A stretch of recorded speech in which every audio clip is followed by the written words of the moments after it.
Então ele vai falar sobre isso. O espírito é uma esfera única, não dividida.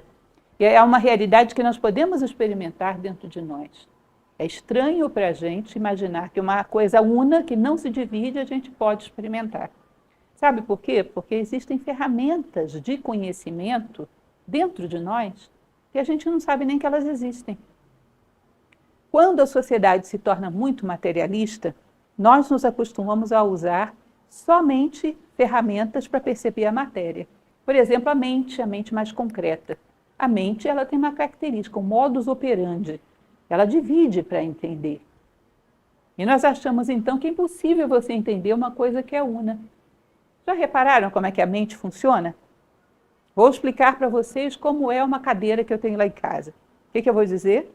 Ela é meio redonda, vocês vão pensar, não é quadrada.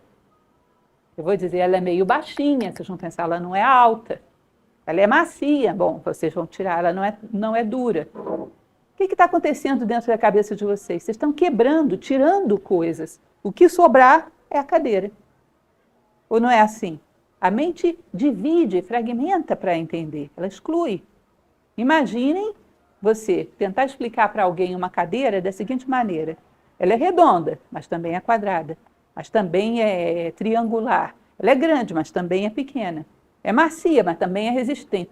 Pera lá, meu amigo. Stop, vamos com calma. Que diabo de bicho é esse que tem na sua casa? Isso não existe. Tira alguma coisa para eu entender. Não pode ser, as coisas não podem ser tudo ao mesmo tempo. A mente não trabalha, ela trava nessas condições.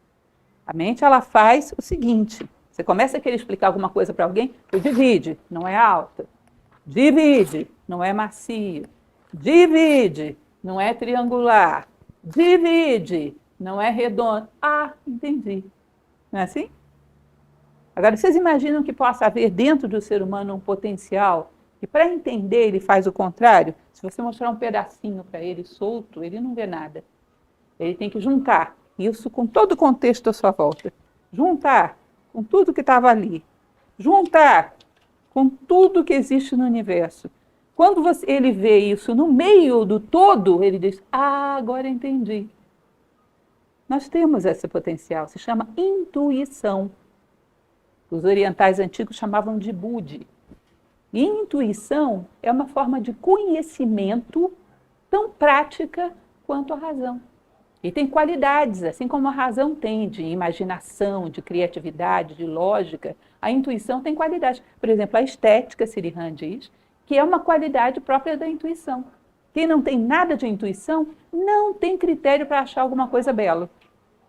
Uma pessoa que não tem intuição, sabe como é que ela vai achar alguma coisa bela? Vai ver a opinião da média. O que o pessoal acha por aí? O que está andando aí nas tendências coletivas de opinião? E aí clona. Porque não tem como estabelecer uma observação profunda a ponto de saber se algo é belo ou não. A beleza é uma percepção intuitiva. Você não tem intuição, você dá palpite sobre a beleza das coisas. Ou então percebe as coisas como atraentes e confunde com belo. Entendem? Então existe uma possibilidade de percepção dentro de nós da unidade.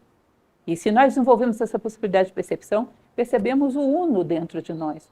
Aquele pedacinho do uno que se expressa através de nós. Mais uma vez, eu dava na palestra passada um exemplo para vocês, que é um exemplo indiano, do Sutratma, que é aquela história de um colarzinho de pérolas que dentro delas passa um único fio. E uma pérolazinha começa a ter crise de identidade, lembram? Aqueles que estavam aqui? A pérola quer conhecer a si própria. Aí começa a buscar quem ela é.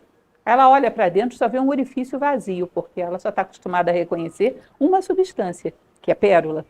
E dentro passa um fio, ela não reconhece fio. Aí passa um tempo, ela olhando, aí aprende a reconhecer essa outra substância que é o fio. Aí diz, encontrei minha essência, encontrei o ser. Tá bom, é um bom momento, mas isso ainda não é o final feliz da história da pérola. O final feliz é quando ela descobre que esse pedaço de fio que passa dentro dela é o mesmo fio que passa por dentro de todos os seres do universo. E é um só. É um episódio de Deus, mas Deus é um só. Ele é um pedacinho que está passando por dentro dela. Entendem? Tem a unidade e que um ponto dessa unidade faz interface com você. Com esse pedacinho de matéria orgânica que nesse momento nós dizemos, sou eu. E quem faz essa ligação entre os dois é a vida. Tá? Então, se você perceber a matéria em si, isso Srihan falando, estou resumindo com as minhas palavras, a matéria tende à decomposição. Ela tende a decompor em pedaços cada vez menores. O que faz com a matéria que ela junte alguns pedaços e forme uma unidade e possa comunicar com o espírito, viver atributos do espírito ali, é a vida da coesão. Pega lá uns átomos, junta, faz uma molécula, junta, faz uma célula, um tecido, uns órgãos. Opa, isso aqui é um corpo. Isso é um corpo, é uma unidade, uma imitação da unidade do espírito, provisória, né? Isso é um corpo. Aí ela faz uma ligação entre o espírito e esse corpo e infunde alguns atributos do espírito nesse corpo. Quando a vida corta essa ponte, o que vai acontecer com esse corpo? Decompõe. Porque a unidade não é própria dele. É a vida que gerou esse molde e deu unidade para ele. Existe um exemplo do professor Jorge Ângelo Livraga, que é o fundador de Nova Acrópole, muito conhecido entre nós, que ele fala de uma folha de papel cheia de limalha de ferro em cima e um ímã embaixo. Digamos que esse ímã seja triangular. Você sacode a folha de papel, a limalha corre toda e forma o formato de um ímã. É mais ou menos isso que acontece com a gente. Nós temos um ímã por trás, que é o espírito. A vida dá essa sacolejada, a matéria toma forma de um triângulo. Mas a vida tirou essa conexão com o ímã, o triângulo vira limalha de novo. Entendem? Só para vocês visualizarem, terem uma imagem. A vida seria mais ou menos isso. Vida é relação espírito-matéria, presente em todos os lugares, em graus diferentes. Num polo, una, no outro, dividida. Então, vida é simplesmente isso. Não existe no universo nenhum ser que não tenha esses dois polos. Tá? Ele tem sempre, pode ser uma partícula de areia.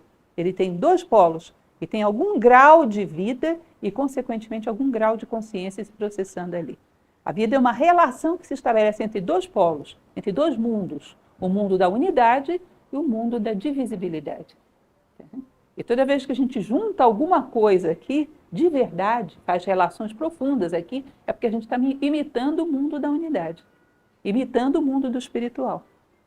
Toda vez que a gente cria relações profundas entre dois seres humanos, numa sociedade, num grupo, é porque a gente está recebendo através da vida informações do Uno.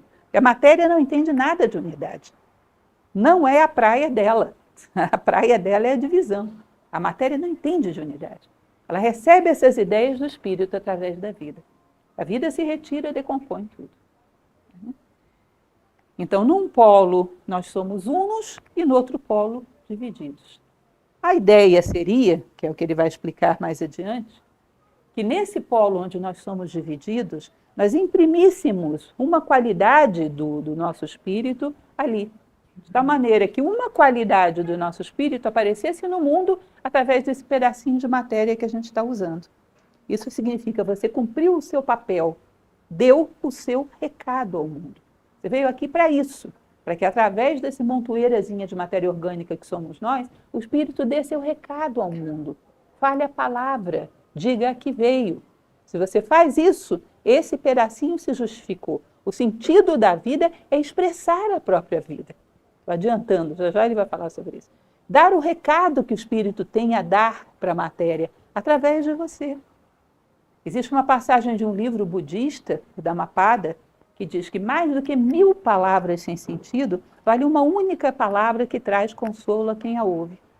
É como se fosse uma palavra que você tem que trazer ao mundo, e essa palavra vai somar, vai ajudar os outros seres a descobrirem o espírito em si, vai ajudar os outros seres a brilharem. Essa palavra é como se você tivesse assinado a sua presença no mundo. Já fez diferença. Já disse que veio.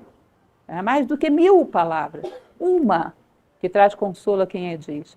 Deveria ser a grande preocupação da vida de todo ser humano. Eu já disse a minha palavra? Eu já a pronunciei?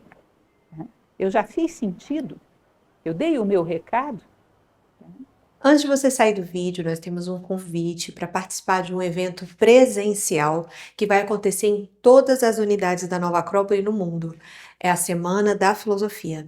Aqui no Brasil, nós vamos comemorar do dia 16 ao dia 24 de novembro, onde as mais de 120 unidades da Nova Acrópole no Brasil vão fazer atividades artísticas, culturais e filosóficas para celebrar essa data que a Unesco definiu, porque é a possível data da morte de Sócrates, e todas as escolas vão estar de portas abertas para recebê-los.